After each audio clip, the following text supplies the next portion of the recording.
Jesteśmy w Kartagenie, w Marinie. Mamy przypłynąć do Grecji, na Kretę, ale utknęliśmy. Czekamy na okienko pogodowe I na paczki. i na paczki. Wysłaliśmy sobie rzeczy. No i pomyśleliśmy, że nagramy Q&A, Tak jest. czyli pytania i odpowiedzi. Tak jest. Mamy nowych widzów, którzy są zainteresowani naszą historią, naszymi planami, więc mamy kilka pytań i odpowiedzi od Was. No i odpowiemy, może spróbujemy przynajmniej. Skąd ten pomysł? Czy to był nagły impuls, czy wieloletni plan? No, ten pomysł kiełkował nas od dawna. No, Po cichu myśleliśmy o tym od, czy ja wiem, 10, no, 13 lat. tak. Na początku była to taka odległa, niesprecyzowana myśl, takie bujające marzenie. Kiedyś może, kto wie, byłoby miło. Tak, no więc przeprowadzka na łódkę, no to był powiedzmy taki plan na emeryturę. No bo wiadomo, na łódce wydawało nam się, że trudno połączyć pracę po prostu z życiem codziennym na jachcie. Ale w czasie pandemii trochę się zmieniło, bo praca zdalna stała się bardziej powszechna. Firmy zaczęły patrzeć na to bardziej przychylnym okiem. No a najpierw to my przeprowadziliśmy się do Grecji. Tak. No i pomieszkiwaliśmy tam w wynajętych domach. W którymś momencie, kiedy już koniec kontraktu był na horyzoncie, pomyśleliśmy, a może już nie szukać kolejnego wynajmu. Może zrealizować plan zamieszkania na jachcie wcześniej, już teraz. No i tak zaczęliśmy szukać zamiast nowego domu, zaczęliśmy Tak. szukać jachtu. Tak, no i jesteśmy tutaj, znaleźliśmy. Okej, kolejne pytanie. Czy myślicie o swoim życiu, życie poza systemem? Poza systemem. No, to dość częste hasło ostatnio, wyrwać się z systemu, Matrixa, żyć na własnych zasadach. Oczywiście chcemy żyć na własnych zasadach, kto nie chce i dążymy do niezależności, na ile to możliwe. Ale czy życie poza systemem nie jest nieco utopijne? No my po prostu pracujemy, zarabiamy, nie pozbywamy się zdobyczy cywilizacji.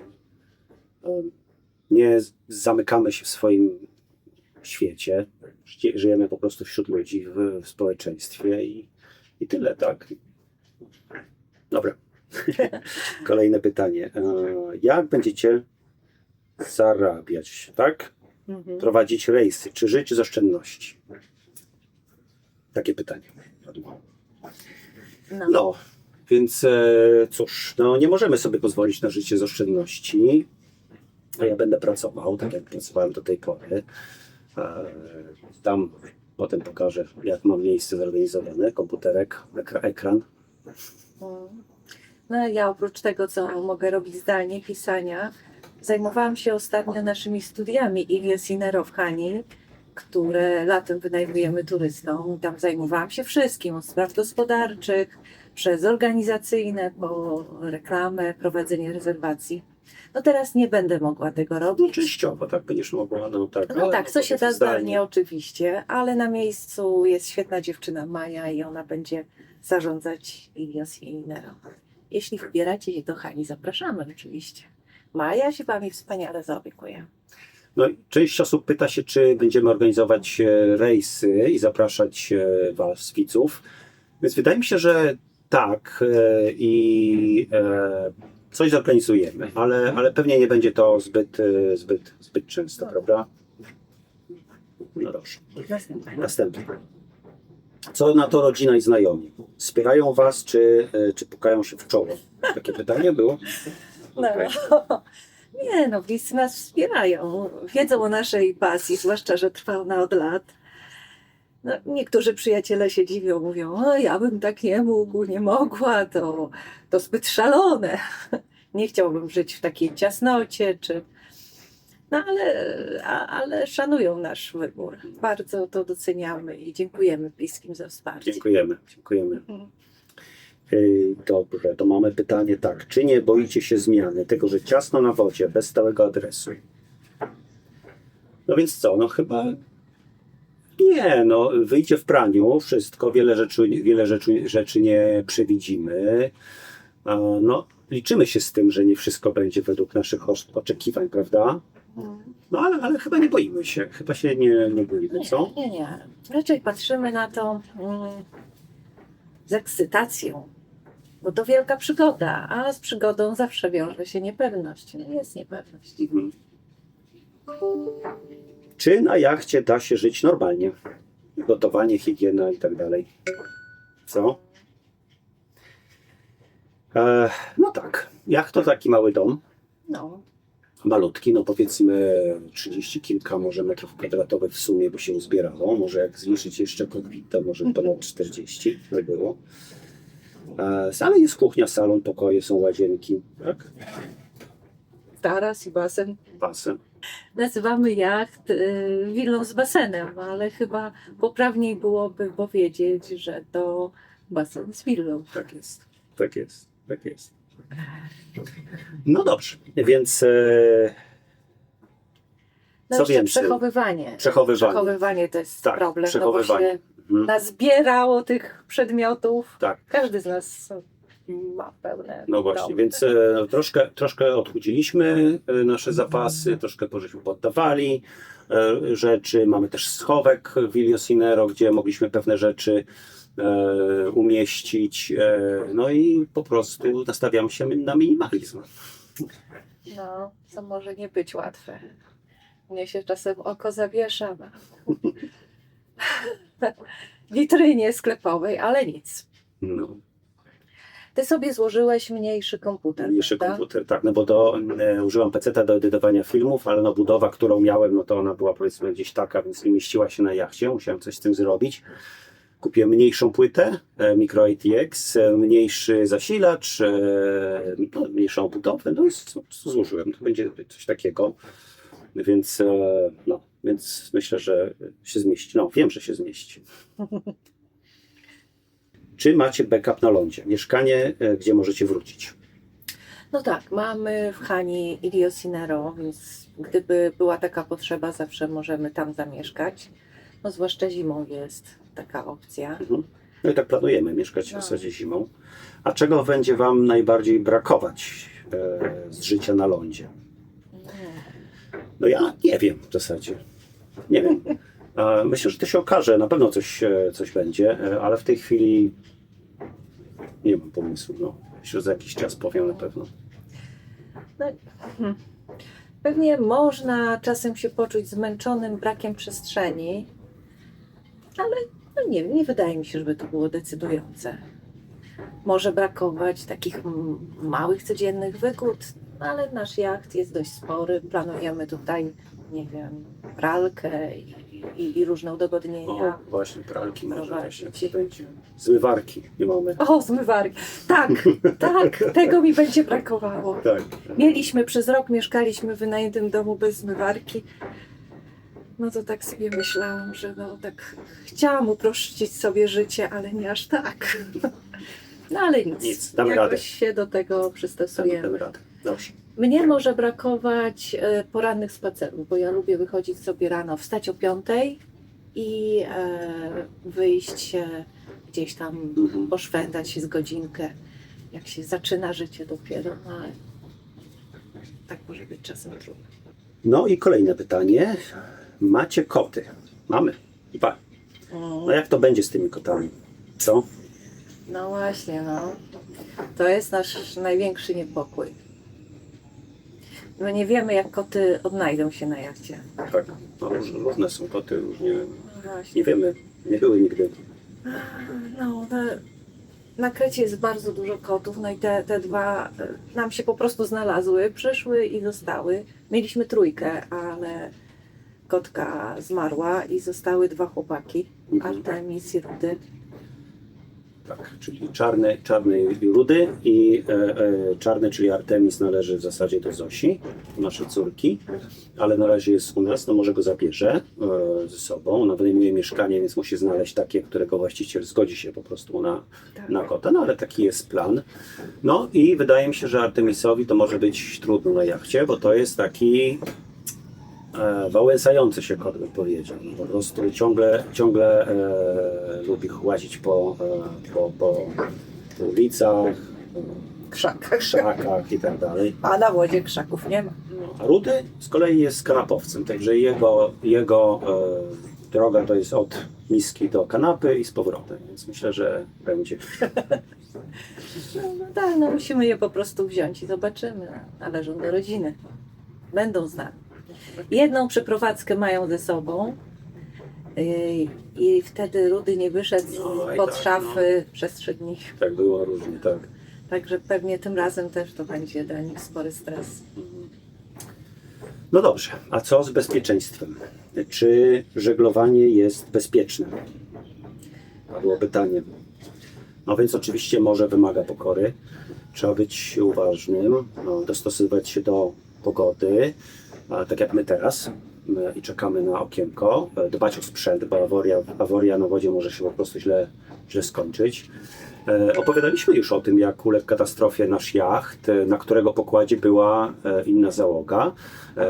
Nas na nim nie było, ale jacht był pod opieką firmy czarterowej, zepsuł się silnik, był sztorm, skończyło się akcją ratunkową ze śmigłowcem i po prostu utratą jachtu, więc to są poważne historie, tak. Ogólnie mówi się, że statystycznie jacht jest jednym z bezpieczniejszych środków transportu. No, warunkiem jest dbałość o środki bezpieczeństwa po prostu. No i oczywiście sprawdzamy prognozy pogody, nie wypływamy w czasie sztormu czy silnego wiatru, zawsze obserwujemy sytuację wokół, gdy płyniemy, czy są jakieś jednostki. No mamy AIS, więc to jest bardzo pomocna rzecz, mamy radar.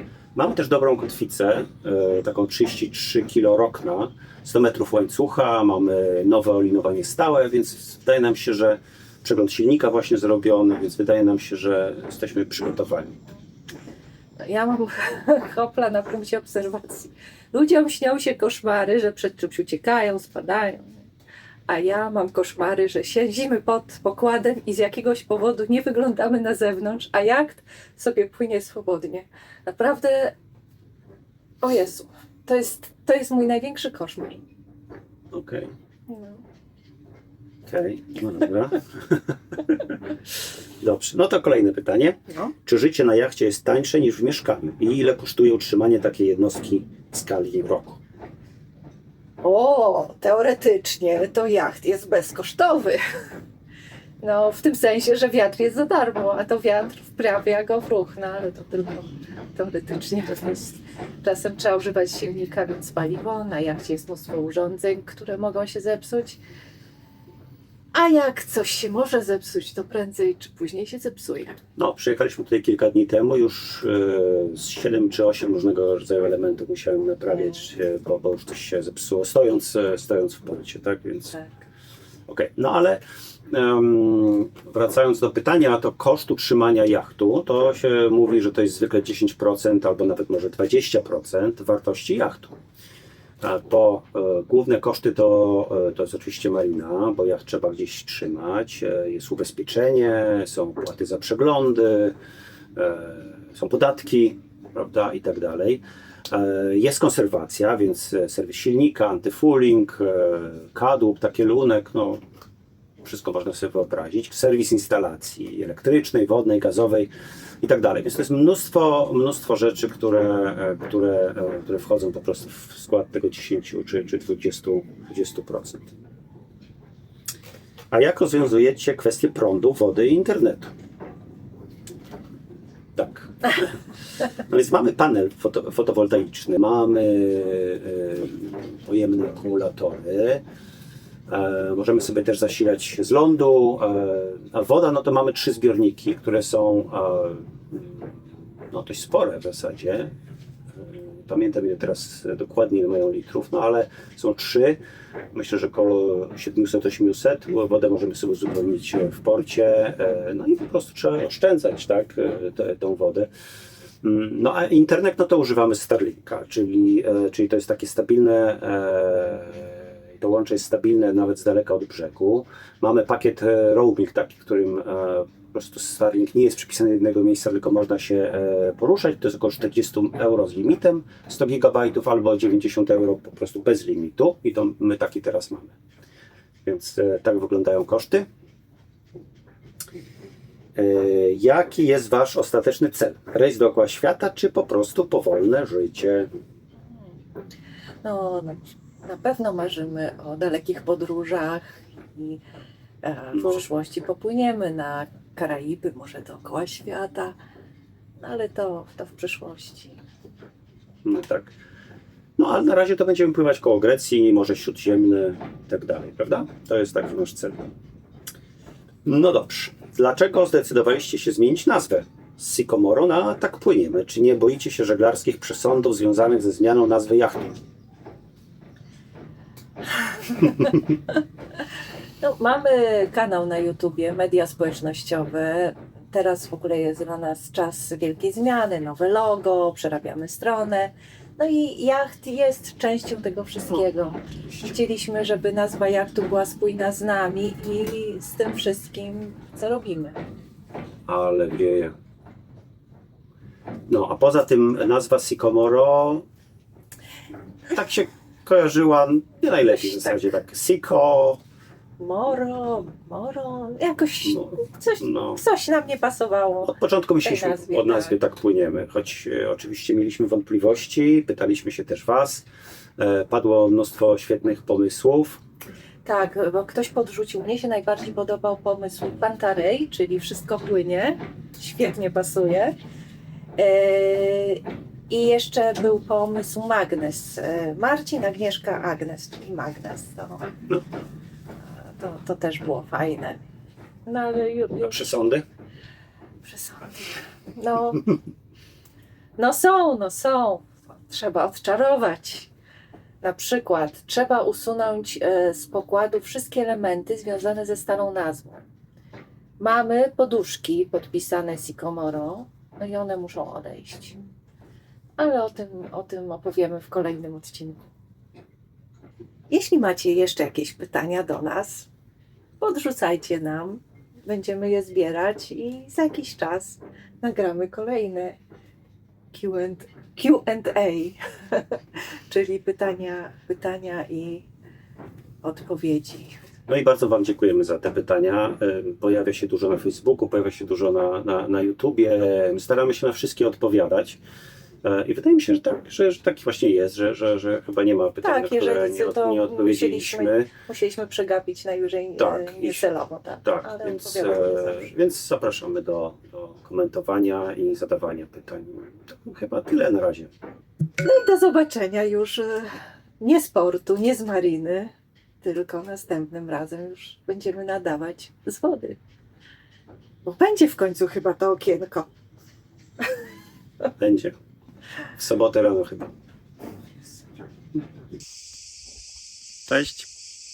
Cześć, hej. Hello. To my pływamy. Może nas zasubskrybujesz? To będziemy się widzieć częściej. To nam bardzo pomoże. Dzięki. Dzięki.